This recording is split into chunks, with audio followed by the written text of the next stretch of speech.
First of all, I want to just thank you for this opportunity because your platform has really helped me a lot. For a long time, I've been scared to say my problem, which I believe that there are a lot of young girls that are still passing through more than what I passed through in life. Okay, I grew up in an orphanage home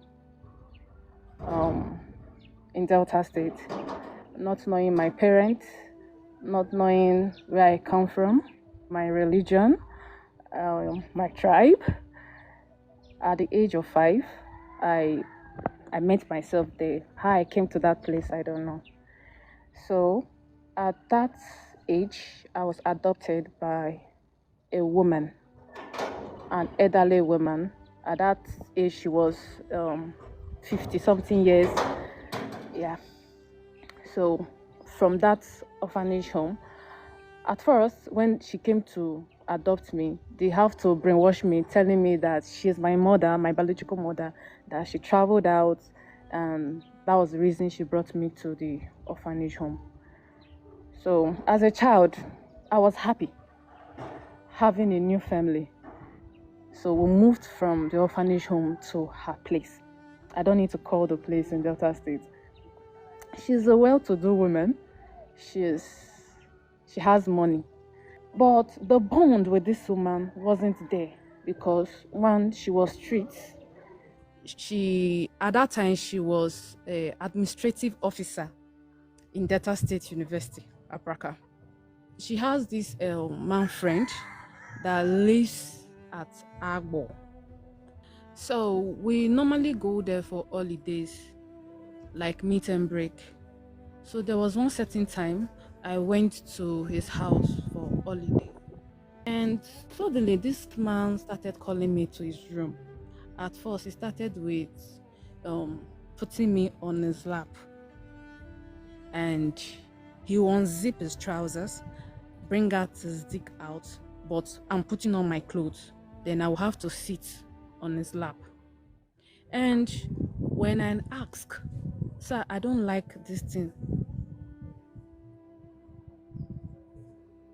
7, yes.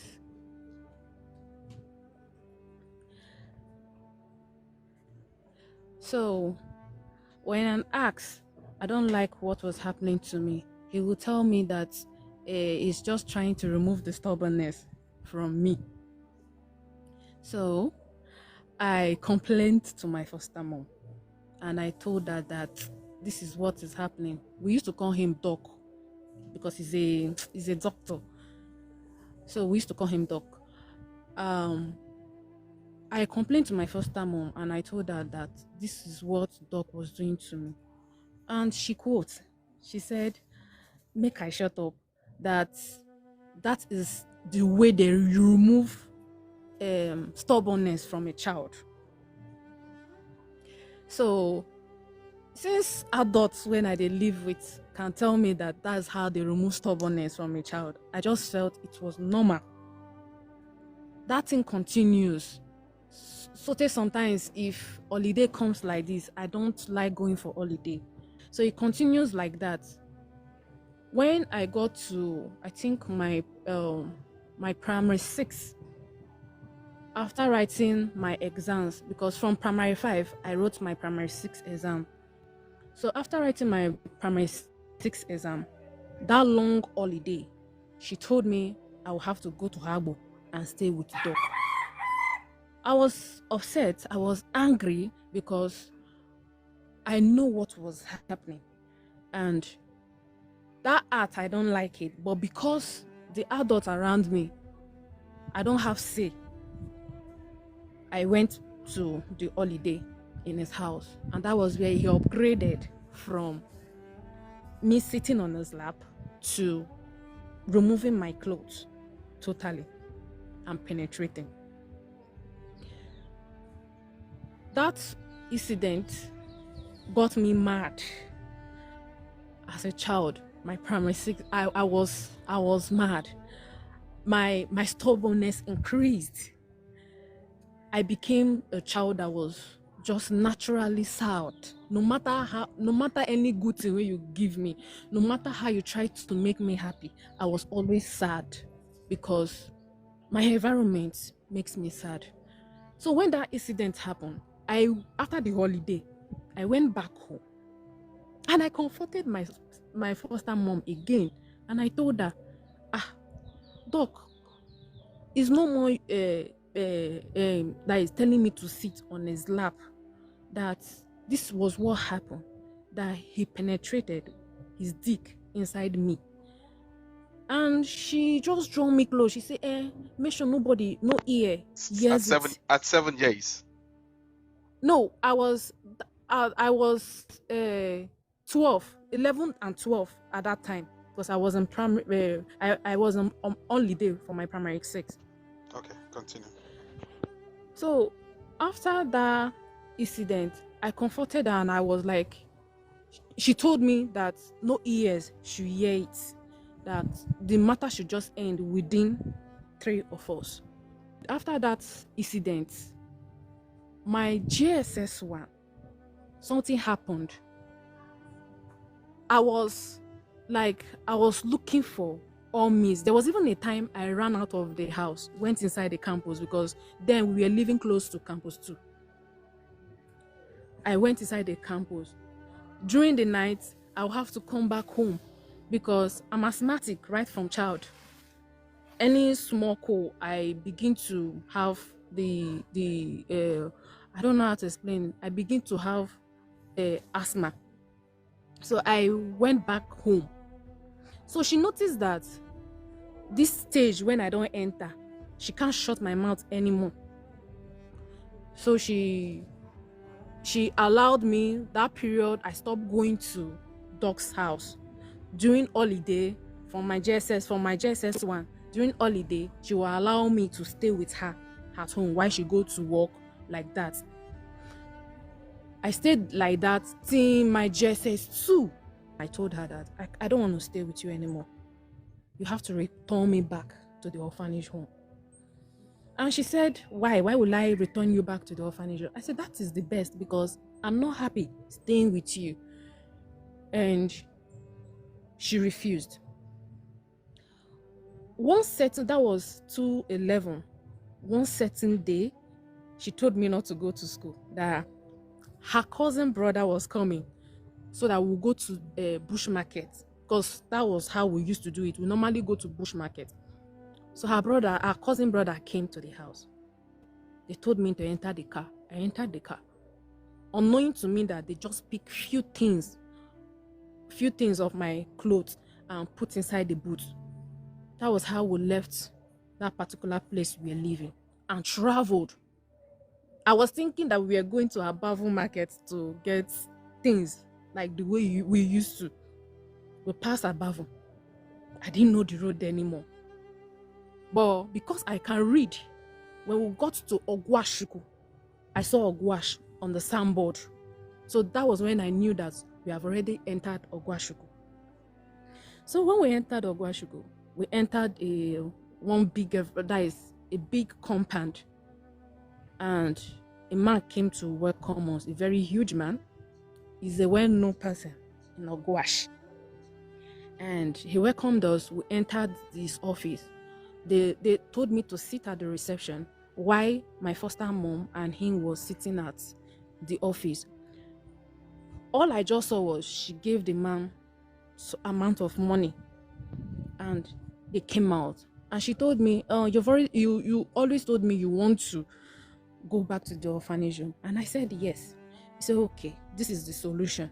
This man is going to take you back to the orphanage home, because right now I can't take you there, because now you are grown. There are a lot of things that need to be done before they will take you back. As naive as I am, I was happy. At least I was leaving bondage. So they drove off. I was with the man. And suddenly the man switched. The character just switched. And he told me, actually, we are not taking you to the orphanage home, but you have to enter the compound. So the man took me into the compound, only for me to discover that it was a psychiatric home they took me to. The worst part of it, the psychiatric home is not just like this modern one they do. It's the local one where I don't know how to explain it. But I entered the place. The next thing they did was to put chain on my legs, the two legs, and use padlock on it. And they chained me to a tree at the middle of the compound. I was crying. I was asking questions, but nobody was answering me. And that day, I slept outside. At that age, I slept outside. My surrounding was with mad people. But the one where they talk, but the one where they cry, but the one, like, I saw different things at that age. The next day, they took me out from the tree, but I was still on chain. This chain I was talking about is, they have different type of chain. We have this light one that you can use and tie a cookie. This local dog. We are talking of those giant chain they use for bulldogs. That was what they used on me. And they put me inside the room. Without help, nothing. I stayed that place for 1 year and 6 months. Without seeing outside. Without hearing from my foster mom. The day she dropped me there, that was the last day I saw her. Neither the cousin. I didn't hear from any of them again. I was on chain for 1 year and 6 good months.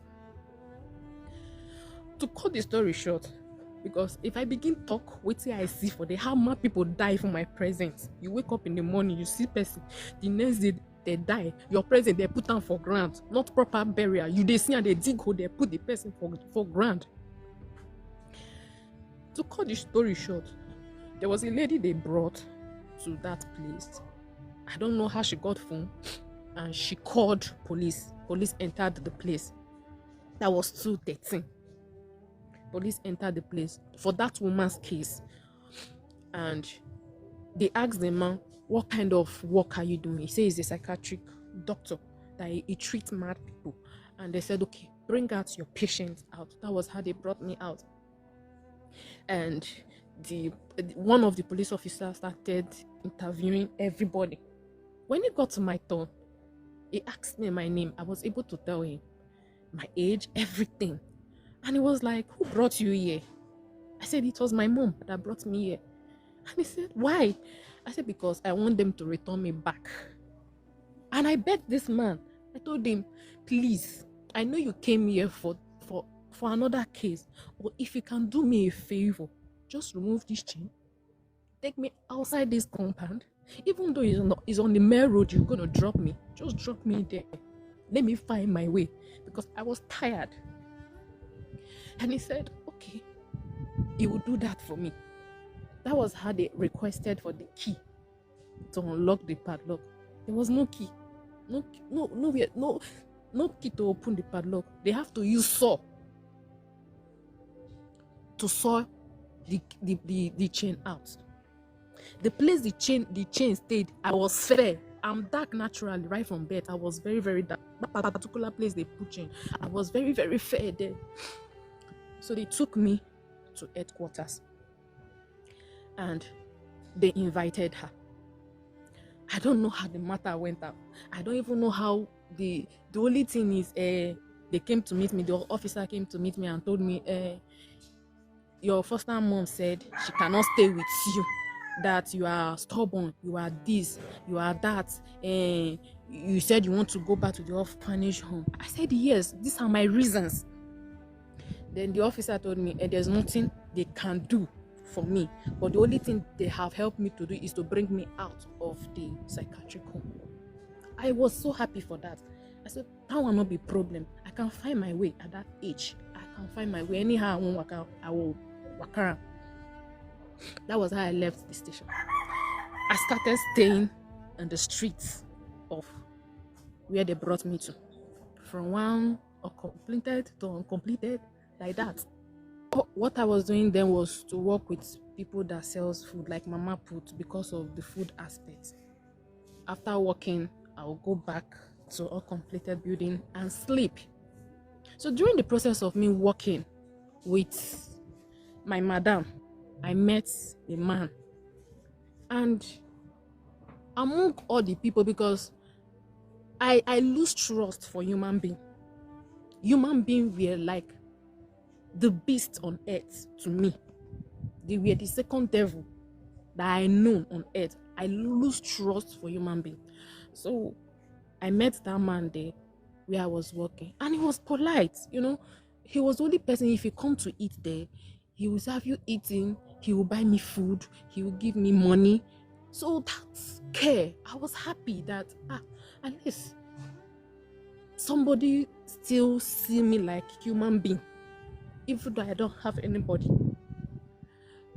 The mistake I did was to tell him my story. That this is I don't know where I come from. And he said, okay, I will take care of you. Like that, we started dating. And we had sex. I became pregnant for my son.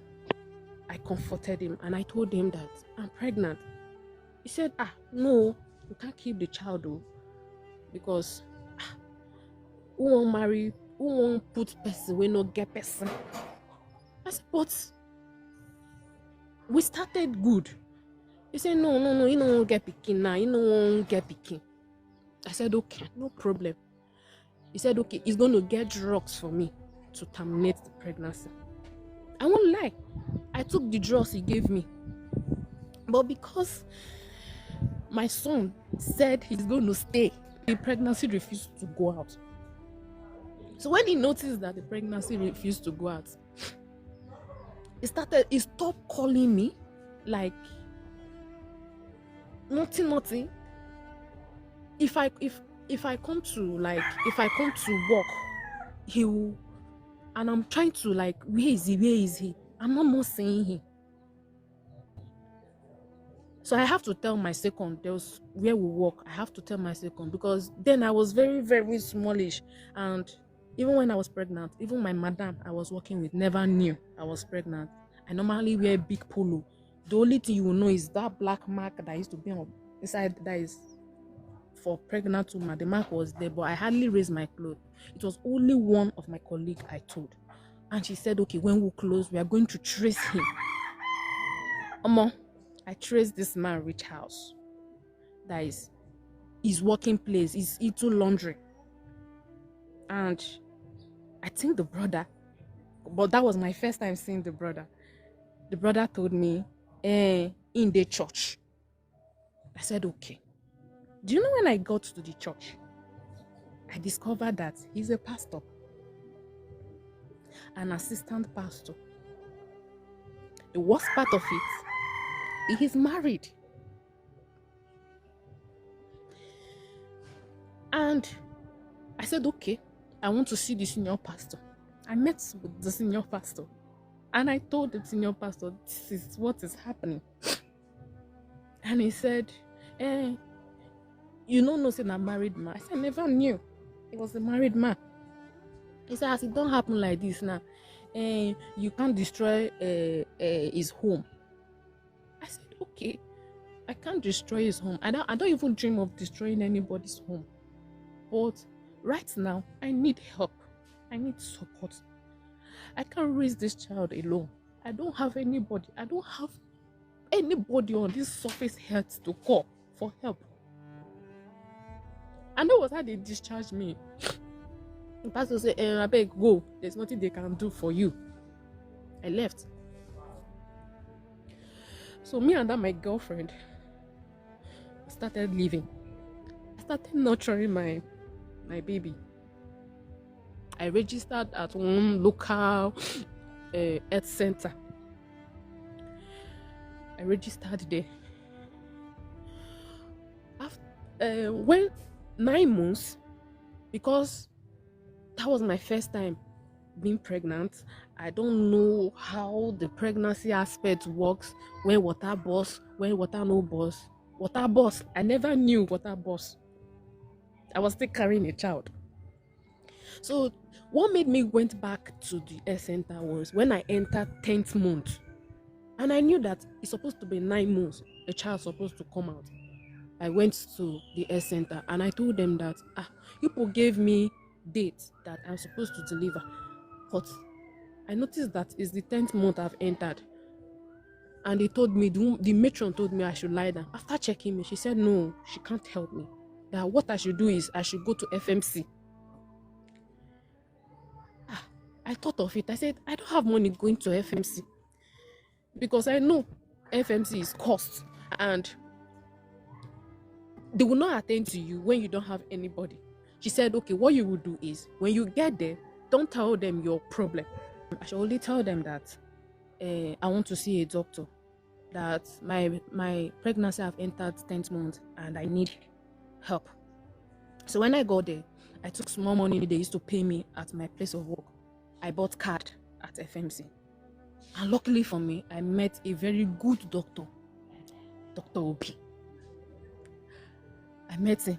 And when he saw me, he said, how manage your water box? I told him I don't know. He said, okay, I should go and do scan.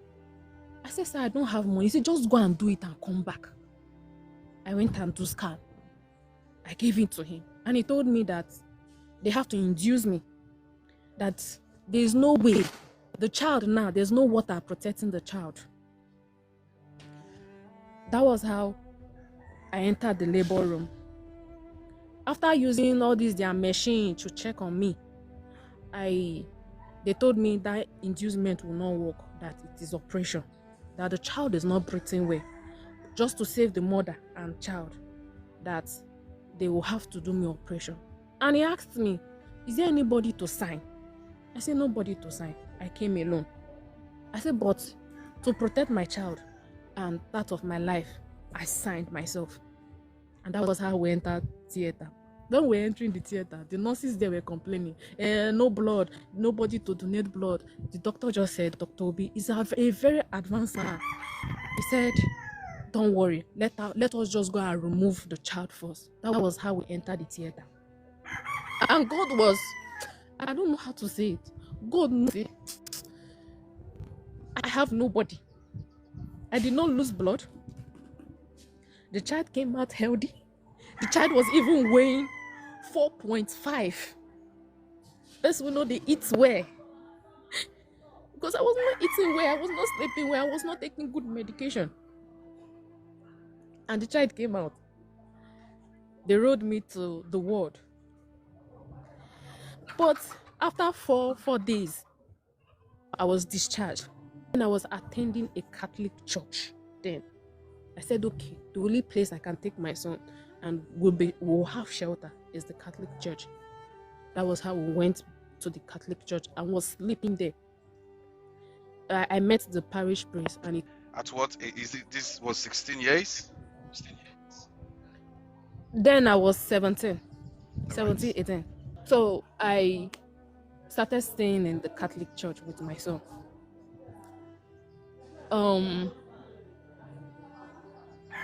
Staying there was not easy. I have to get to work with a lady that do plantain chips. She allows people that have children. So I will carry my son there.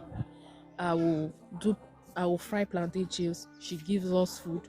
The money she pays us daily. And that money I will use it to buy pap, milk, this cowbell milk, and other things. I had a small stove, very small tiny stove.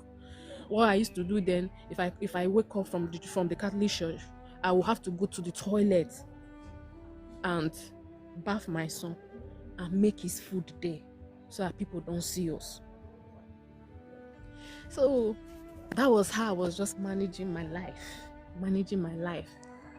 My son now clock 1 year. We are still living in the church. So one certain day I came back from work to sleep. The security in the church told me that they said nobody should sleep in the church again. So I said, I don't have anywhere to go. But if I can talk to the parish priest, because he knows me, he will still allow me to sleep there. He said, the parish priest has slept, but there's one particular priest that is outside. That what they would do for me is to allow me stay at the gate. When the priest drives in, he must ask what we are doing outside the gate. I said, okay. That day, it was drizzling. I have to use wrapper and cover my son, and we stayed at the gate. Luckily for us, the priest entered and saw us and said what we were doing outside. I explained how the thing happened. He said, okay, what he would do is we should come with him to the lodge where the priest they stay. Then the next morning, he will talk with the parish priest to allow me continue sleeping inside the church. I was happy. I said, okay, no problem. That was how I entered Father's lodge. That night, the food they kept for him, because there's how they do it. They keep food for every priest. After cooking there, they will keep. He gave me the food. My son was asleep. I laid him on the mat because the room is like a parlor and his own room, but it's inside a big premises. So I laid my son. That night he started asking me, what happened? I told him my story, and he said, yeah, Bele. I was saying at least I've spoken to one priest that will help my life. After talking, he said, okay, I sleep. But one thing I noticed about him is while he was talking to me, I noticed that his mouth was smelling a drink, someone that was drunk. So that night I slept tired, and for a long while I've not slept in, that is, you can't compare an open church to a smaller room. It was warm, it was okay. I slept like as if I take drug. That was how I slept. But what woke me up in the middle of the night was someone was pulling my clothes up. And I woke up. I was like, sir, what happened? He said, I should not just struggle. I should not struggle with him. That he's going to help me. He's going to bring me. I like the way I suffer with my son. I know, as I'm saying it, it looks stupid. That I don't know what to do. That was her. A priest. Take your own share of the cake. The next morning, he went to meet the parish priest and told the parish priest that the security told me to go out. So when the parish priest saw me, he said, no, that why he chased people from sleeping there, that he noticed that both people that are not homeless and the one that are mad, people were just sleeping inside the church. That he was more referring to me. And I told the parish priest, I said, thank you. And I started sleeping. After 2 months, I noticed I didn't see my menstruation. I became mad. I became like, what's happening? I said, okay. That particular night, because already I don't get sense, I don't know, I know say that they get this pregnancy tips. Well, I don't know what they call it, but you use it to test pregnancy. And I tested it. I was pregnant. And I knew the only person that had that baby was the priest. That was how I stayed outside the gates, because I observed that particular priest used to come late at night. I stayed outside the gate and he saw me. He said, what is it? And I told him, sir, I think what you did to me, I'm pregnant. So I told him, and he told me that I'm a devil sent from the pit of hell to destroy him. That, do I know who he is? That is a priest in the Catholic Church. That no matter what I say, people will not believe me. Omo, I look myself, I say, God, is this how I want to start again? I never fit take care of one. Another one. Then I was questioning God though, because I was just saying God hates me. I was just saying God hates me. I was questioning God. And that was how the worst part of it. I now observed that whether he did transfer out of that particular town, he stopped doing that's their mass, because I used to stay for the mass. I stopped seeing him. Even when I met the security, it was like, this particular father, not the senior, they told me they have transferred him, which I believe that he purposely did what he did so that I can't trace. And how will I explain it? Who I won't tell? Who won't believe me? Odugu, I started nurturing 2 children. I was pregnant and my son was there. When I was 6 months with my child, there used to be this honorable that normally I don't see him all the time in the church, but anytime he's around, he used to be the first person that will come for morning mass. And that particular day, he came to meet me. He said, what will a woman carrying one child in the hand and being pregnant be doing in the church? That he has noticed that all the time when he comes for morning mass, he normally sees me there. And I told him that this is where I sleep. But I was scared of telling him details to details, because I was looking at everybody like devil. I don't know your next mission. I don't know where you're coming from. I don't know what you're coming to take again. So he said, okay, what he would do for me. The only thing I told him was I was an orphan and I don't know where to go. So he said, okay, he will help me out. That he's going to connect me to a woman that was into this government something. He said, okay, that particular day, I didn't go to work. I was on the church premises when the woman came. She drove her car and she came to the church premises. And the woman told me that the honorable told her about me. I said, yes. He said, okay, what do you want? I said, I just want to leave this church. I need a roof over my head. Because staying in the church, I was not secure. Even during that, what do they call it? During COVID-19. COVID-19 dealt with me, but I never knew it was COVID-19.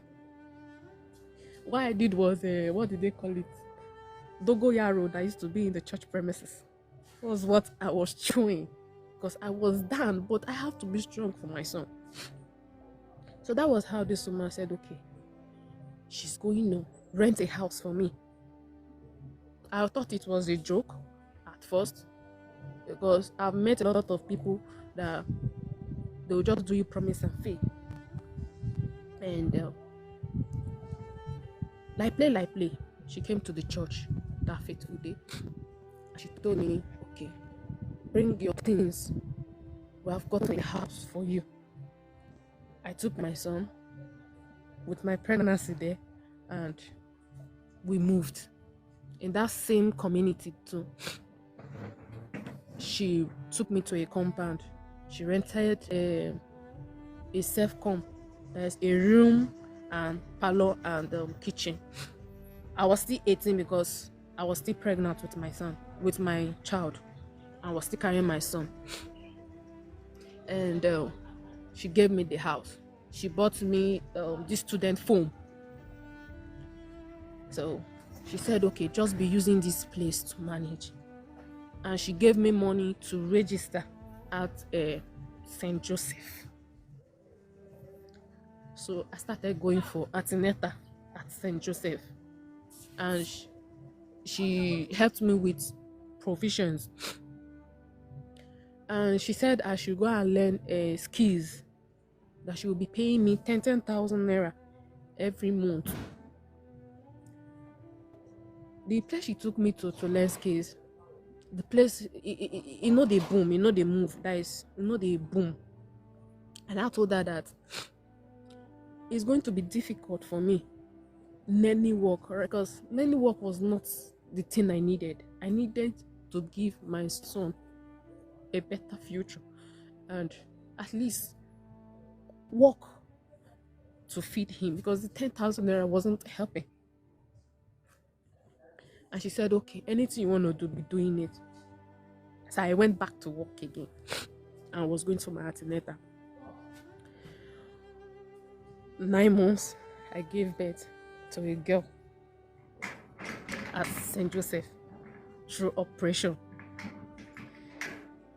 And when I gave birth to my daughter, I look at the 2 children. I was confused because one, training 2 children, I never fit take care of one, not to talk of 2. At that age, school I not going again. Better job I not getting.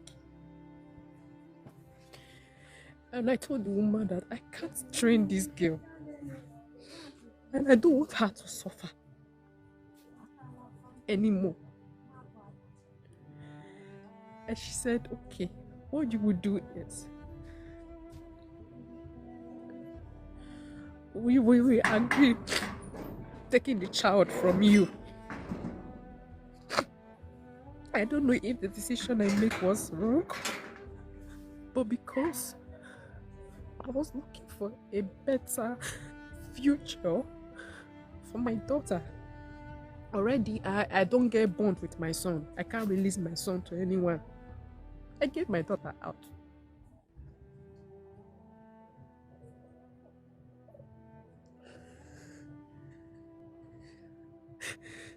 I gave her out.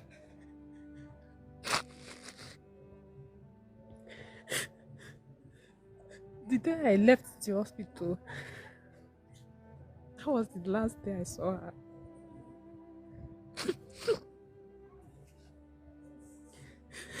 But I know she will be safe wherever she is.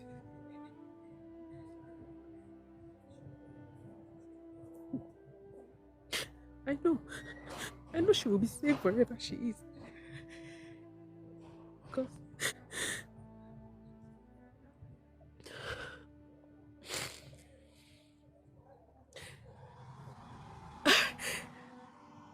but I'm free right now. My chest is, I've been carrying this thing on my heart for a very, very long time.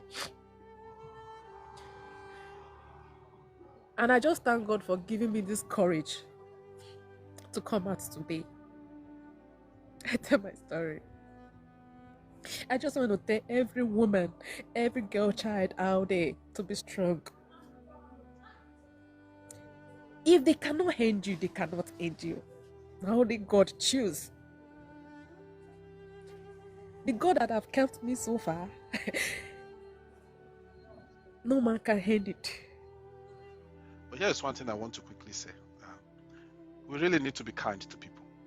And now there are people out there who will be mocking this woman, calling her a single mother, and shaming her that she's a single mother with 2 children or 1, and without knowing the background of her story.